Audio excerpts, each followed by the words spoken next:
It's recording. Also, hang on, look at something, my notebook.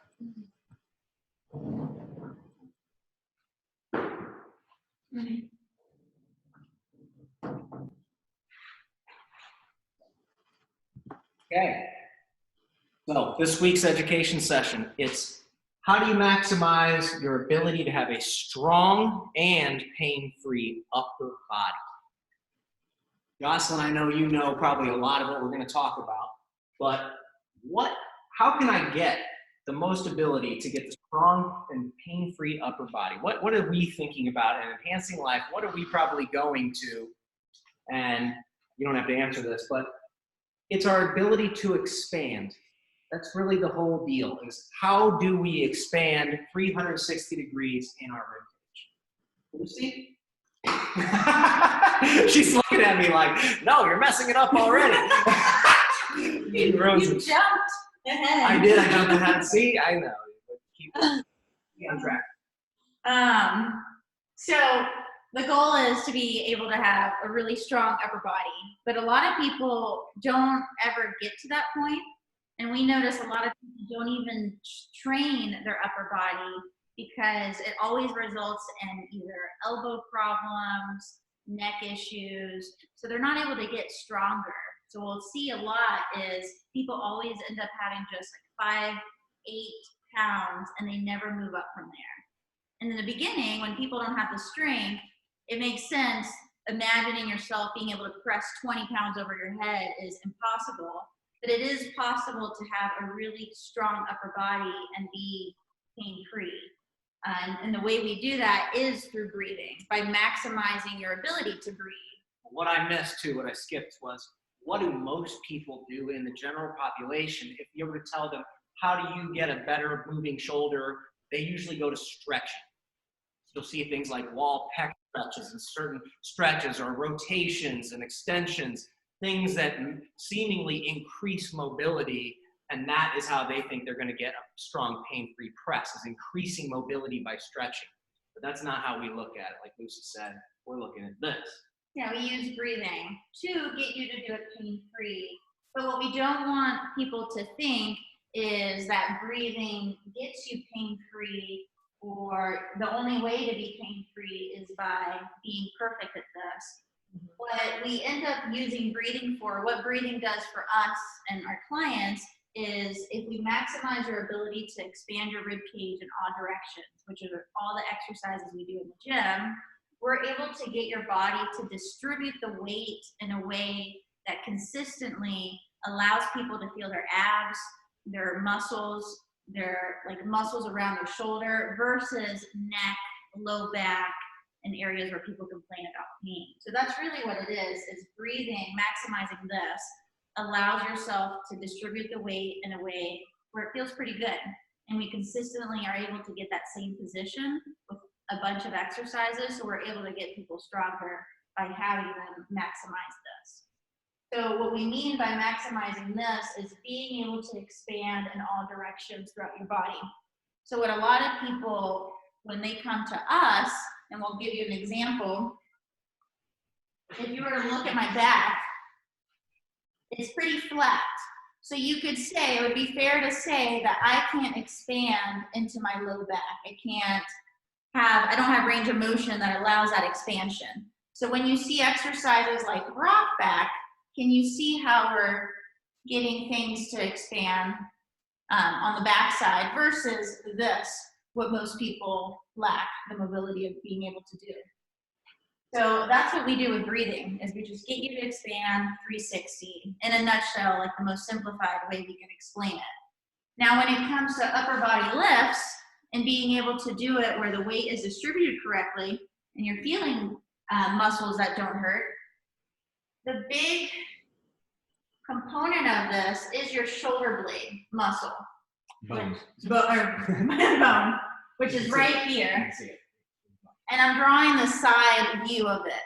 So if I were a shoulder blade right here, my hands are the shoulder blade like right on top of my rib cage. In order for the shoulder blade to move around the rib cage correctly, it needs a rounded shape to move on top of, which is the rib cage.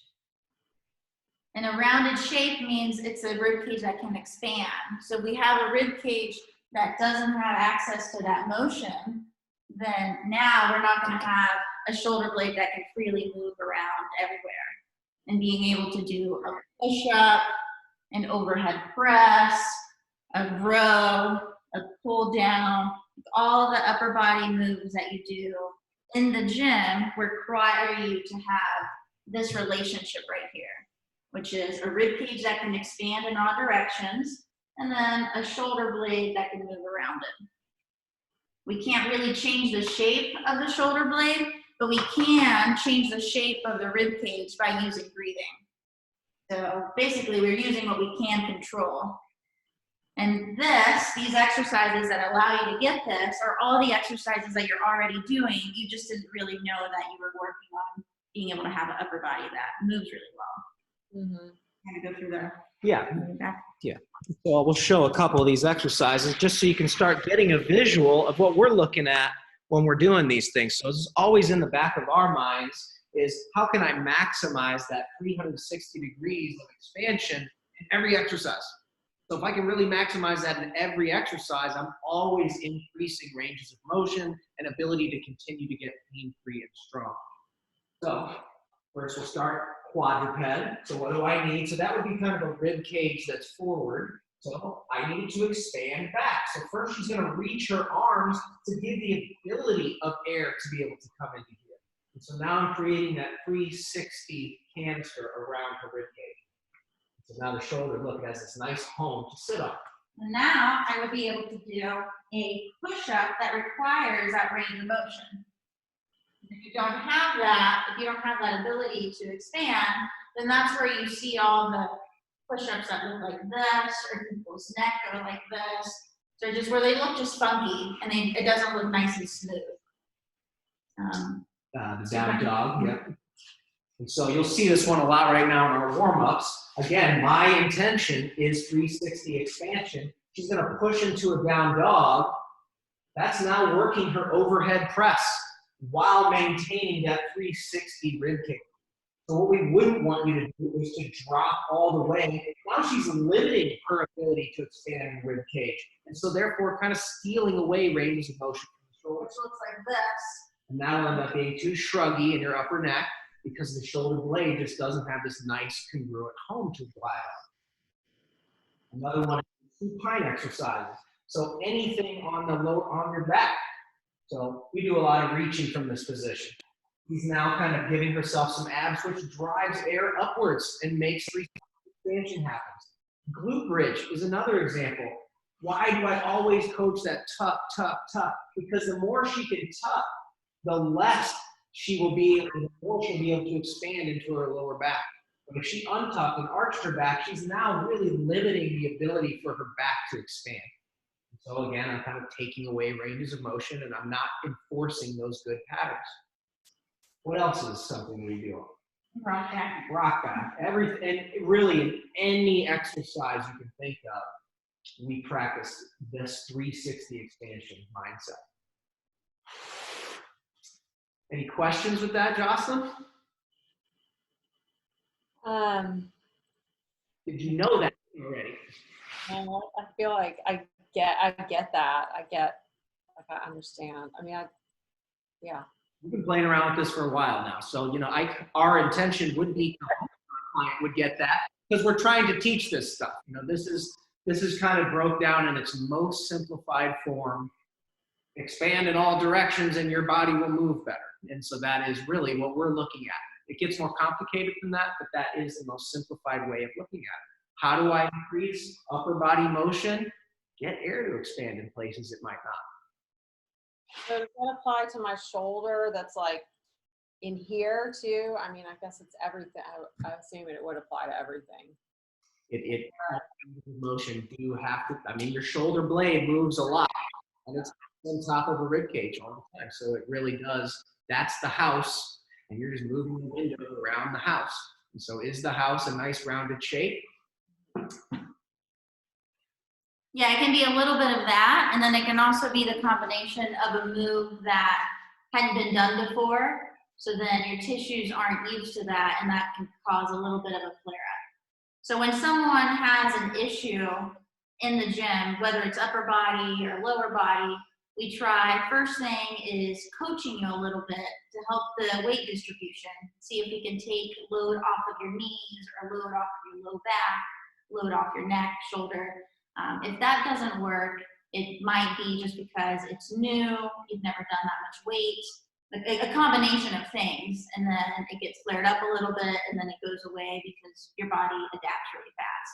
For someone like you who is so like spot on with the technique, I would assume it's probably you've never done it before, it was new, and then your shoulder takes a couple weeks to adapt to that new move. Mhm. And it's kind of the hierarchy. Yeah.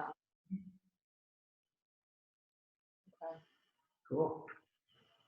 So the challenge to get more upper body moves or movement is 10 downward dogs throughout the day or one time a day.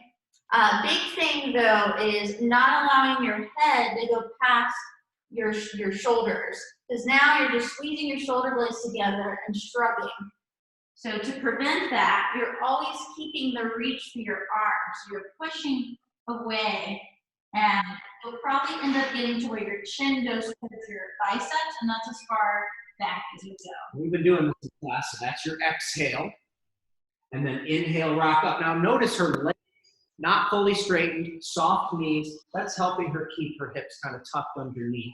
That way she doesn't extend to her back and she can expand 360. That's exhale, that's inhale. So the challenge is do 10 reps one time a day. Okay. Break up the monotony of the day, just get up. You've been sitting for a while, do some of those, you're good to go. Awesome. Cool. That'll be a great warm up for your shoulder to help it.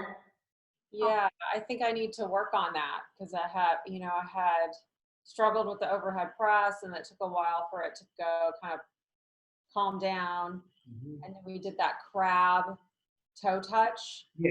And that was like so funky. It was like I could do it, but I could feel like where my right side felt totally fine. And then my left side, it was like And not. that's exactly what Lucy was talking about. That's just, you've never done that move before. That's foreign to your body.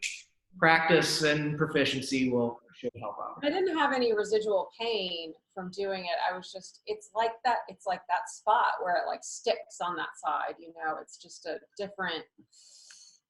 it just feels different on that side. I'm less coordinated on the left and probably not as strong. So this will be a good challenge for me.